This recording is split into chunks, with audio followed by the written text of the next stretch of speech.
Hello hello hello. आप सभी बच्चों को एमआर का बहुत बहुत नमस्कार। स्वागत है द सुपर एनर्जेटिक यकीन 2.0 बैच में। और आज जैसा कि आप देख रहे होंगे हम बात करने वाले हैं यूनिट एंड डायमेंशन के लेक्चर नंबर 3 की। ये लेक्चर का ड्यूरेशन बहुत कम होगा। आपका कल टेस्ट है।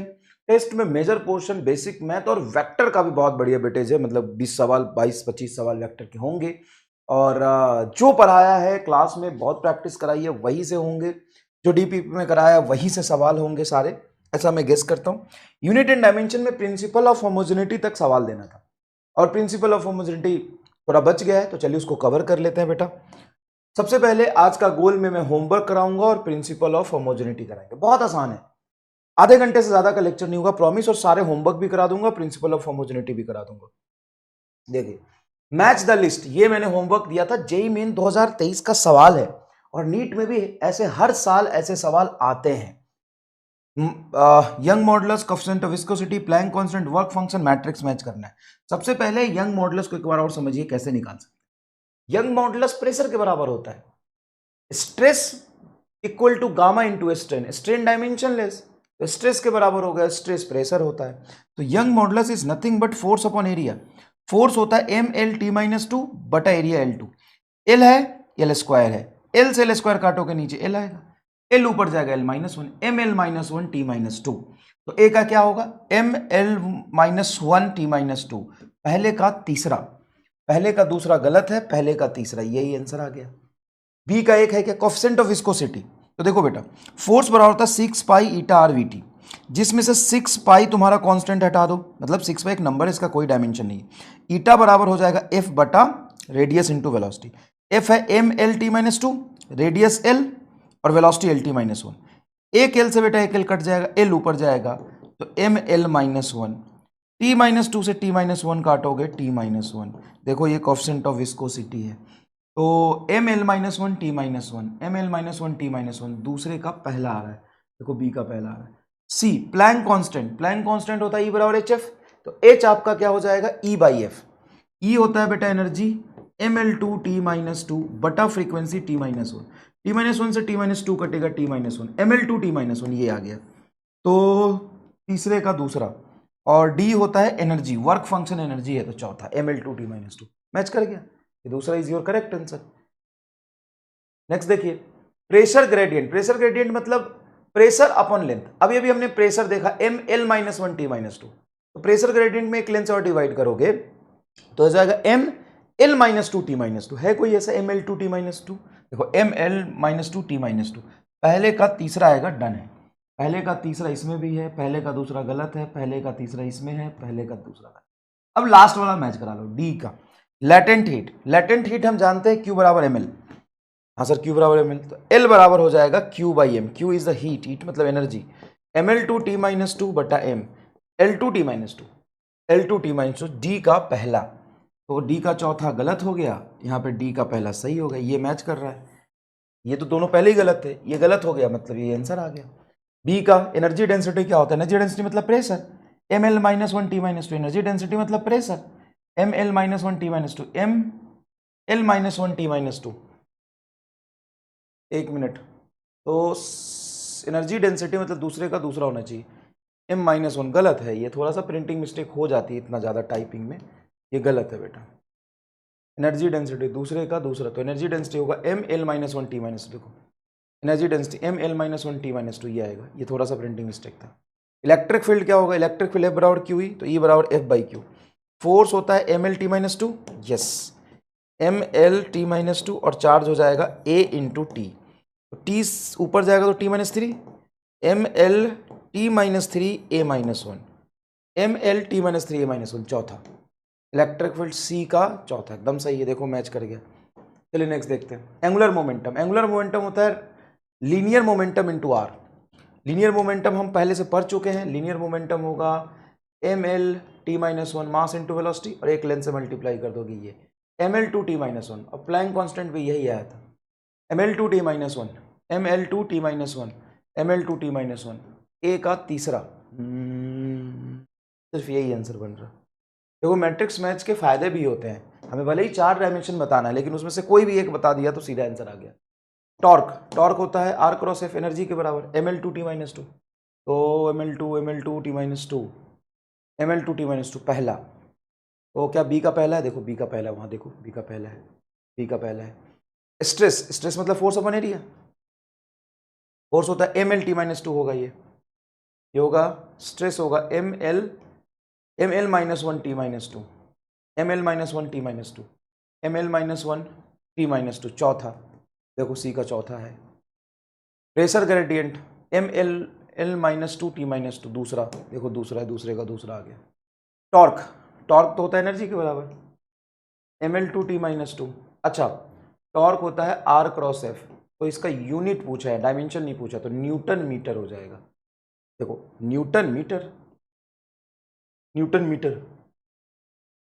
इनटू मीटर होगा, गलत है सारे क्या, जूल पर केजी, न्यूटन मीटर पर सेकंड, नहीं।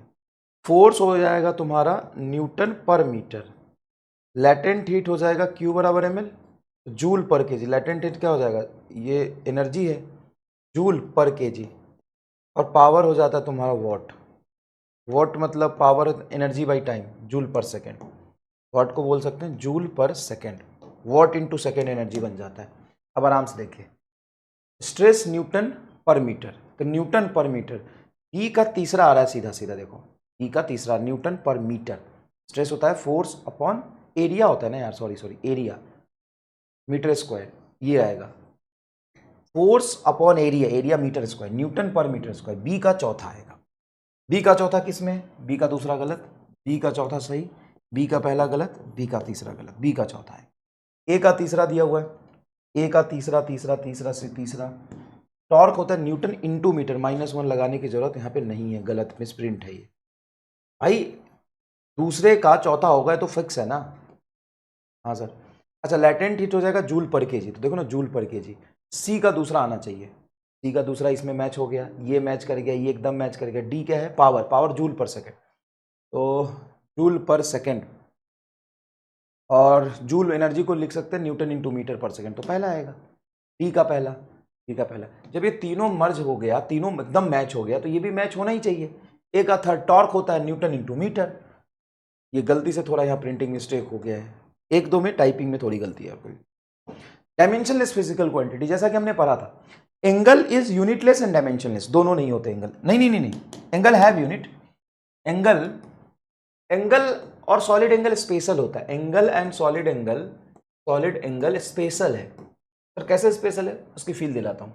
Angle and solid angle have unit but does not have dimension, हाँ कि ना, हाँ सर, यूनिट होता है लेकिन डायमेंशन नहीं होता। हैव यूनिट यूनिट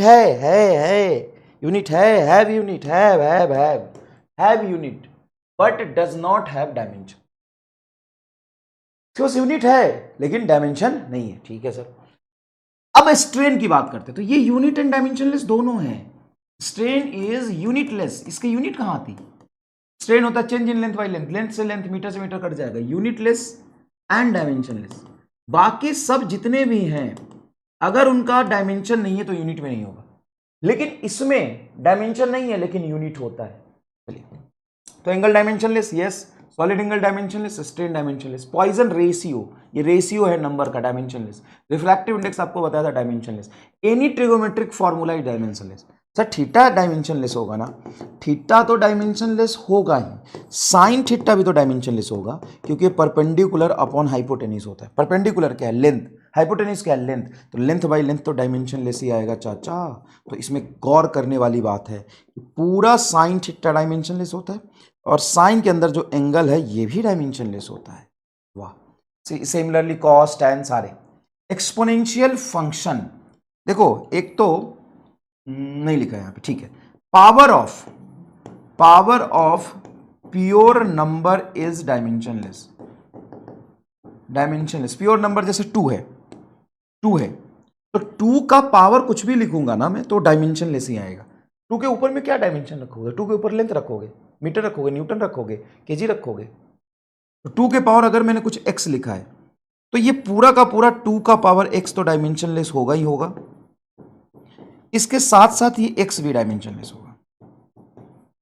और इसी का एग्जांपल, इसी सेम चीज का एग्जांपल है एक्सपोनेंशियल फंक्शन। एक्सपोनेंशियल फंक्शन क्या होता है बेटा? e का पावर x। e के पावर x में e क्या होता है सर? 2.71 का power x।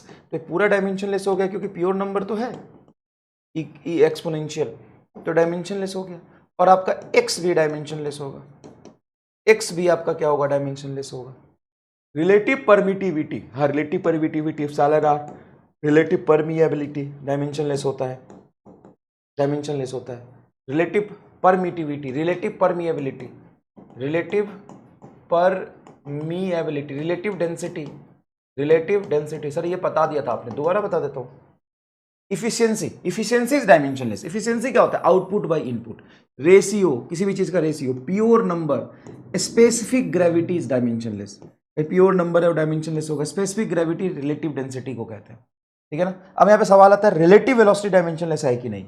Relative velocity, relative density dimensionless होता है, रिलेटिव परमिटिविटी डायमेंशनलेस होता है, रिलेटिव परमिएबिलिटी डायमेंशनलेस होता है, रिलेटिव वेलोसिटी नहीं।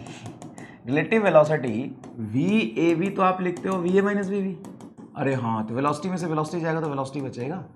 हाँ तो relative velocity is not a dimensionless. Relative velocity की डायमेंशन होगी वेलोसिटी के बराबर, रिलेटिव वेलोसिटी की डायमेंशन होगी वेलोसिटी के बराबर। क्लियर है क्या? हाँ सर क्लियर है। अब एक छोटा सा सवाल है मेरा, अगर मैं 4 kg में से 3 मीटर घटाऊं तो कितना होगा? 4 kg में से 3 मीटर क्यों घटा रहे हो? बस मेरा मन है घटाने का। 4 kg में से 3 मीटर घटाओ तो कितना होगा? तो बोलोगे नॉट पॉसिबल। क्यों? क्योंकि सर kg में से kg घटाओ, मीटर में से मीटर घटाओ, 4 kg में 3 मीटर घटा रहे हो, कोई सेंस है इस बात का? सेंस तो नहीं है। अच्छा अच्छा अच्छा अच्छा अच्छा अच्छा अच्छा मान लो 4 सेकंड में से 4 kg घटा दो तो कुछ नहीं आएगा, ये गलत मैथमेटिक्स है।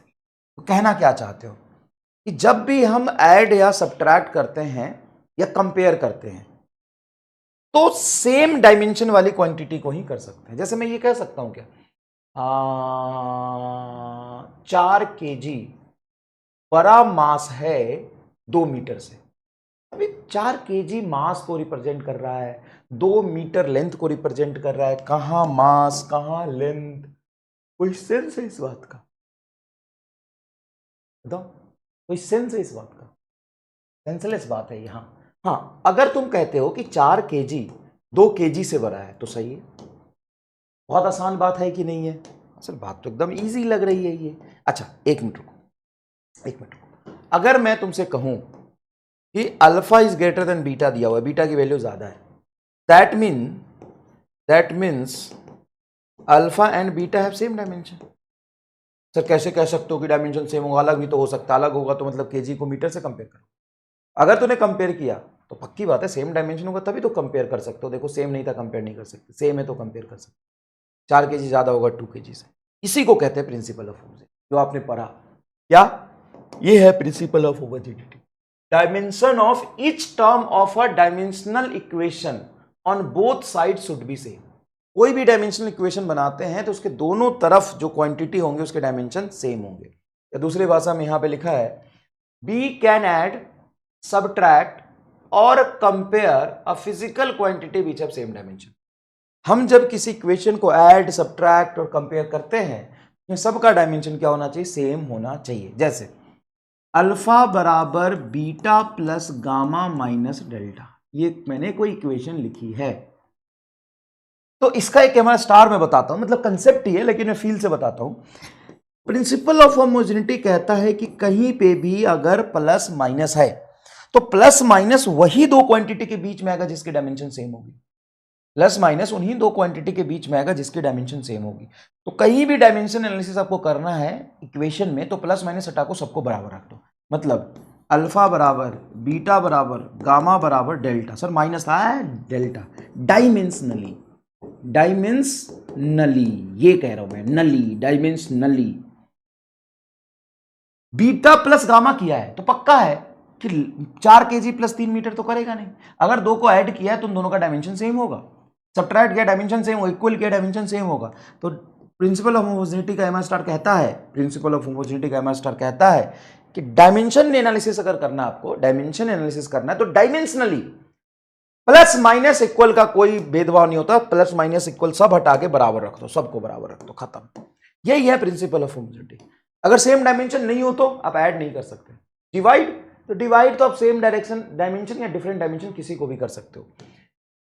यू कैन मल्टीप्लाई और divide a PQ which have same और डिफरेंट डायमेंशन, सेम डायमेंशन या डिफरेंट डायमेंशन, उसको आप मल्टीप्लाई डिवाइड कर सकते हैं। अरे बराबर है में कुल मास इंटू एक्सेलरेशन दोनों सेम डायमेंशन का है क्या? नहीं, पावर वाला एनर्जी बाई टाइम ये दोनों अलग डायमेंशन का है, डिवाइड कर सकते हैं, मल्टीप्लाई कर सकते हैं। सेम डायमेंशन हो अलग डायमेंशन हो, मल्टीप्लाई डिवाइड कर सकते हैं। लेकिन आप कंपेयर, इक्वेट, सब्ट्रैक्ट, ऐड, क्या बात, चार बातें बोली है। कंपेयर, सब्ट्रैक्ट, ऐड, इक्वेट, ये सेम डायमेंशन वाली चीजों को ही करते हैं। अब यहां पे देखो F बराबर AT plus BT square equation है। क्या है? F बराबर AT plus BT square. Find dimension of A and B। Equation में दिख रहा है कि F है, F तो फोर्स होगा, T टाइम होगा, ये भी टाइम होगा, टाइम का स्क्वायर है। बोले A और B का डायमेंशन बताओ। सुनो, F, हाँ सर, F बराबर क्या है? AT, बीच में प्लस क्यों किया सर? किसके बीच में किया? जिसके बीच में किया होगा, जिसके बीच में प्लस किया होगा उन दोनों का डायमेंशन सेम रहा होगा, बराबर BT स्क्वायर, खत्म। ये रहा तर्का। F बराबर AT बराबर BT स्क्वायर, खत्म, टाटा बाय बाय। ये इसके बराबर है, ये इसके बराबर, तो A बराबर हो जाएगा F बाई टी।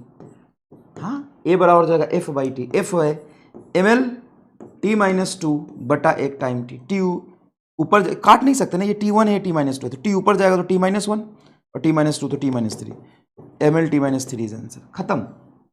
और BT स्क्वायर बराबर F, तो B बराबर हो जाएगा F बाई टी स्क्वायर, तो ये हो जाएगा ml T-4। हो गया, bye bye bye bye bye. ये देखो V बराबर A sine beta T, then find dimension of A and B। क्या करना है? तो यहां पे हम जानते हैं कि अगर मैं डायमेंशनली इस इक्वेशन को देखूं तो V बराबर A इंटू 1 है। सर कैसे? क्योंकि साइन बीटी का तो कोई डायमेंशन ही नहीं है, डायमेंशन नहीं तो 1 कैसे लिख सकते हैं? 1 लिख सकते हैं ना। पूरा का पूरा ये तुम्हारा ट्रिगोनोमेट्रिक फंक्शन है, पर अंदर थीटा नहीं है, बीटा टी है, तो बीटा टी थीटा की जगह पे तो है, साइन एंगल ही तो होता है। और ट्रिगोनोमेट्रिक फंक्शन डायमेंशन लेस होते हैं क्योंकि वो लेंथ का रेशियो होता है। और डायमेंशन लेस मतलब m0 l0 t0, तो इक्वेशन में सबका पावर 0 1 1 1 1 आएगा। सर ऐसे तो ये सवाल ही खत्म हो जाएगा सर, a बराबर वेलोसिटी और वेलोसिटी होता है LT-1, खत्म। यस आंसर हो गया, ये हो गया ये। अच्छा सर ये b का क्या करोगे? तो साइन बीटी, क्या ये एंगल की जगह पे बीटी है? हाँ, तो बीटी एंगल है और एंगल डायमेंशनलेस, जो डायमेंशन लेते हो उसको 1 रख दो। तो यहां से बीटा बराबर हो जाएगा 1/t, मतलब t का पावर -1, इसको हम फ्रीक्वेंसी कह सकते हैं। सर एकदम ही गर्दा उड़ा दिए सर, ये तो कहीं लिखा है E बराबर, क्या लिखा है? E बराबर x प्लस BT बटा C माइनस टी स्क्वायर, ठीक है। E बराबर x प्लस BT बटा C माइनस एक्स स्क्वायर। हम जानते हैं कि डिवाइड तो हम अलग डायमेंशन वाले को कर सकते हैं, ऐड और सब्ट्रैक्ट और इक्वेट कहीं हो तो सबका डायमेंशन सेम होता है। सबसे पहले बताओ, यहां पे डायमेंशन हमें निकालना है, dimension of A, B and C। सबसे पहले बताओ एक चीज, पूरे इक्वेशन को मारो गोली, हमें पूरे इक्वेशन से कोई मतलब नहीं है, हमें पूरे इक्वेशन से कोई मतलब नहीं है। ये बताओ C माइनस टी स्क्वायर किया है क्या? हाँ, मतलब C में से किसको घटाया है? टी स्क्वायर को। घटा तो हम सेम डायमेंशन वाले हो सकते हैं, मतलब C बराबर तुम्हारा टी स्क्वायर है क्या डायमेंशनली? अभी तो घटाया है, सेम डायमेंशन को ही घटा सकते हैं, तो सीधा C बराबर टी स्क्वायर कर दोगे। हाँ, तो ये तो आ जाएगा m0 l0 t2। Yes, length minus length होता है, टाइम माइनस टाइम होता है, लेंथ माइनस टाइम नहीं हो सकता। तो C माइनस टी स्क्वायर का मतलब है कि डायमेंशन C का और टी स्क्वायर का सेम है। सर अगर C और टी स्क्वायर का डायमेंशन सेम है तो मतलब ये तो आप कह रहे हो कि इसका टी स्क्वायर के बराबर, तो टी स्क्वायर, कुछ टी स्क्वायर में से टी स्क्वायर घटाओगे, टी स्क्वायर ही डायमेंशन आएगा। हाँ, तो इक्वेशन होगी E बराबर ax बराबर, क्योंकि प्लस यहाँ पे बराबर आ जाएगा, जहां भी प्लस माइनस सबको बराबर रख दो, मतलब ऐसे, इस इक्वेशन को देखो ऐसे देखूंगा, e बराबर ax बराबर bt बटा c बराबर t स्क्वायर। सर गजब ट्रिक बताया, हमको दिमाग ही नहीं लगाना है, हम तो सबको पकड़ के बराबर फेंक देंगे एकदम। हाँ, तो c बराबर टी स्क्वायर से यहां से सॉल्व हो गया। अब यहां पे c रखो या टी स्क्वायर रखो, डायमेंशनली तो एक ही चलेगा, तो टी स्क्वायर रहने दो, ये हो गया t। तो सर यहां से आ गया E बराबर आपका ax, ये एनर्जी है, बताएगा ना क्या है E एन, आपने कैसे मान लिया भाई, सवाल मैंने दिया एनर्जी है। तो A बराबर हो जाएगा एनर्जी तेरा ml2t-2 बटा एक लेंथ, तो ये हो जाएगा mlt-2, mlt-2, mlt-2 फोर्स जैसा बन गया, एकदम सही। और E बराबर bt बटा टी स्क्वायर, ये t कट जाएगा, B बराबर हो जाएगा एनर्जी इंटू टाइम, तो एनर्जी होता है ml2t-2 इंटू टी, तो ये आ जाएगा ml2t-1, खत्म। कितना आसान है देखो, कितना आसान है। एक इक्वेशन आता है ना वो वाला, कुछ गैस इक्वेशन, जैसे P plus a by V square into b minus X, b minus V square बराबर nRT/3, कुछ भी है इक्वेशन, सही लिखा है, जरूरी नहीं है इक्वेशन लिखा मैंने। अब तुमसे बोला find dimension of small b, find dimension of small b, यहाँ पे P प्रेशर है, V वॉल्यूम है, तो तुमको पता है क्या करना है, इसमें से इसको क्यों हटाया, पर मल्टीप्लाई भी तो किया है, मल्टीप्लाई भी तो किसी को कर सकते हैं, घटाया साला इन दोनों को क्यों, क्योंकि इन दोनों का डायमेंशन सेम रहा, मतलब सीधा B बराबर वी स्क्वायर, तो ये वॉल्यूम का स्क्वायर, तो ये हो जाएगा L³ का होल स्क्वायर, L का पावर 6, आंसर खत्म ही हो गया भाई, खत्म ही हो गया। चलिए, अच्छा, इस तरह के सवालों में बच्चे को बहुत कंफ्यूजन होता है। इस तरह का सवाल सर ये देखिए, uh unitless dimension may have if unitless physical quantity may have dimensionless, है ना, इसको ट्रू और फॉल्स हमें दिखाना है। Unitless PQ may have dimensionless, या unitless PQ may have dimension, unitless है तो डायमेंशन हो सकता है, PQ हैव यूनिट, अगर यूनिट है तो डायमेंशन होगा ही, PQ हैव डायमेंशन तो यूनिट होगा ही, ये ऐसे कुछ सवाल बनते हैं, ऐसे कुछ सवाल बनते हैं। सर इसको कैसे कर सकते हैं, इसमें तो कन्फ्यूज़न सच में होता है, तो उसके लिए एक जोरदार यहाँ पे हमने बनाया है ट्रिक। क्या ट्रिक बनाया, सबसे पहले आपने यूनिट पढ़ा है कि डायमेंशन पढ़ा है, तो पहले तो हमने यूनिट पढ़ा है, तो आप यहाँ पे रखेंगे यूनिट, हम बात करेंगे यूनिट से रिलेटेड चीज़ें हमें दी हुई होगी और डायमेंशन का पता करें।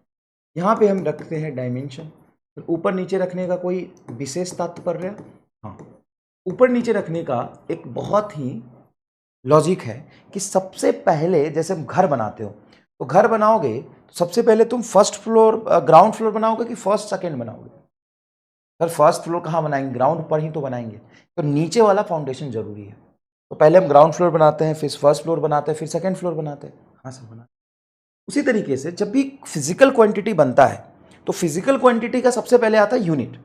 सर यूनिट नहीं भी आ सकता है, हाँ यूनिट नहीं भी आ सकता है, जैसे स्ट्रेन है, जैसे स्ट्रेन है, strain is unitless and dimensionless, coefficient of friction unitless and dimensionless, सबसे पहले उसका आएगा तो यूनिट आएगा, और उसके बाद हम उसके डायमेंशन की बात करेंगे। जैसे एंगल में यूनिट है, have unit but does not have dimension, not dimension. अच्छा, लेंथ का यूनिट है, हाँ metre, dimension L1, dimension L1, ठीक है सर। तो सबसे पहले हम यूनिट के बारे में थोड़ा बात करेंगे, सबसे पहले हम किसके बारे में बात करेंगे, यूनिट के बारे में बात करेंगे, और फिर हम डायमेंशन को देखेंगे। तो जिस तरीके से ग्राउंड फ्लोर और फर्स्ट फ्लोर होता है या सेकेंड फ्लोर होता है उसके ऊपर, उसी तरीके से पहले यूनिट आता है, उसके ऊपर ही डायमेंशन आएगा। उसी कंसेप्ट से आपको सोचना है, उसी कंसेप्ट से आपको सोचना है। जैसे मान लो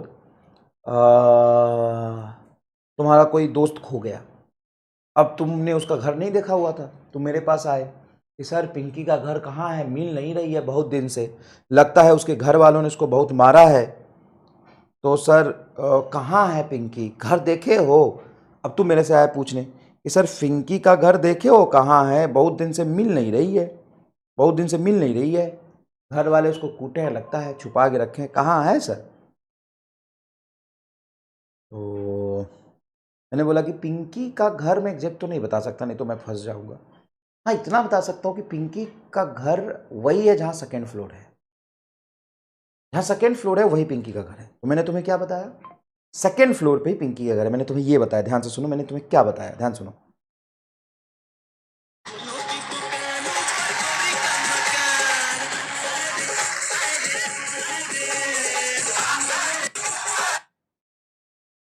मैं तुम्हें ये बताया,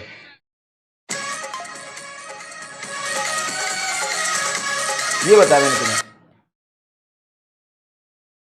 मैंने तुम्हें बताया। चल दूसरे तरीके से बताता हूँ कि मैंने तुम्हें बताया, समझो इस अरे ये तुमको लग रहा होगा कि मैं गाना सुना रहा हूँ, मैं टाइम पास कर रहा हूँ। ये कंसेप्ट है, ये जो कविता लिखी गई है, ये जो कविता, पोयम, सॉन्ग और गाना लिखा गया है, इसके पीछे बहुत बड़ा कंसेप्ट है फिजिक्स का। आज तुम्हें समझाऊंगा इस गाने का मतलब क्या है बेटा। सुन, ये जो लेखक है वो क्या कहना चाहता है? लेखक कहना चाहता है कि गोरी का मकान वही है जहां नीचे फूल की दुकान है, जहां नीचे फूल की दुकान। अब समझना, मैं पूरा लिंक करके समझाता हूं। फूलों की दुकान, तो जहां फूल की दुकान है ऊपर ही गोरी का मकान है, ऊपर ही गोरी का मकान है। अब क्या गोरी तो एक ही हो सकती है, उसका मकान तो एक ही होगा, लेकिन फूल की दुकान तो बहुत सारे होंगे। तो इसका मतलब है कि जहां जहां फूल की दुकान है, क्या वहां हर जगह गोरी का मकान होगा? बे कितनी गोरियां हैं बे, गोरी तो एक ही है और फूलों की दुकान बहुत हो सकती है, फूलों की दुकान बहुत हो सकती है। तो फूल की दुकान बहुत हो सकती है, तो हर फूल के दुकान ऊपर गोरी का मकान हो ये जरूरी नहीं है। लेकिन मान लो ऊपर गोरी का मकान है तो नीचे फूल का दुकान होना मस्ट है। क्या बिना फूल के दुकान के ऊपर गोरी का मकान हो सकता है क्या? नहीं।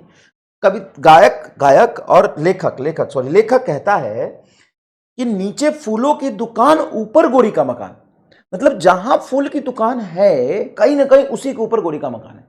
फूल की दुकान तो बहुत सारे होंगे, लेकिन कहीं ना कहीं किसी एक फूल की दुकान के ऊपर ही गोरी का मकान है। अगर पूरी दुनिया में कहीं फूल की दुकान ही नहीं मिल रही तुम्हें, तो गोरी का मकान हुआ नहीं है, समझ जाओ, गोरी का मकान हुआ नहीं है। क्या क्रिस्टल क्लियर ये बात समझ में आ रही है? क्रिस्टल क्लियर ये बात समझ में आ रही है? बताइए।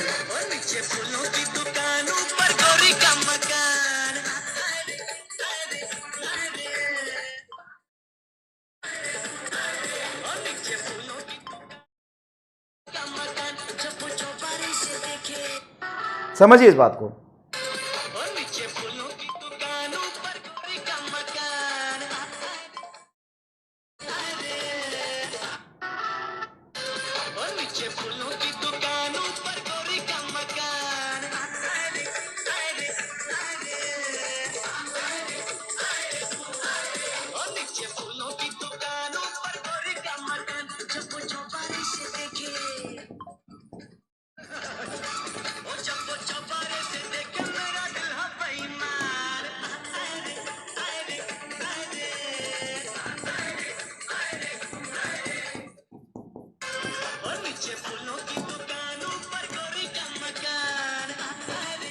मैं क्या कह रहा हूं सुन, गायक कह रहा है कि नीचे फूलों की दुकान ऊपर गोरी का मकान। अगर नीचे टीवी का दुकान है तो क्या ऊपर गोरी का मकान होगा? नो, नो गोरी का मकान, नो गोरी का मकान। नीचे कार की दुकान है, क्या ऊपर गोरी का मकान? नो गोरी का मकान। नीचे मिल्क शॉप है, क्या ऊपर गोरी का मकान होगा? नो गोरी का मकान। तो अगर नीचे फूल की दुकान नहीं है तो ऊपर गोरी का मकान आ ही नहीं सकता। गोरी का मकान वही है जहां फूल की दुकान है, गोरी का मकान वही है। समझिए, अगर आप गोरी को ढूंढने जा रहे हैं, आपकी गोरी खो गई है और आपको गोरी नहीं मिल रही है और आप हमारे पास आए, बोले कि सर बताइए ना कि गोरी का कहाँ है मकान, तो मैंने आपको बड़े प्यार से समझाया कि देखिए ये जो लिखी गई है कविता,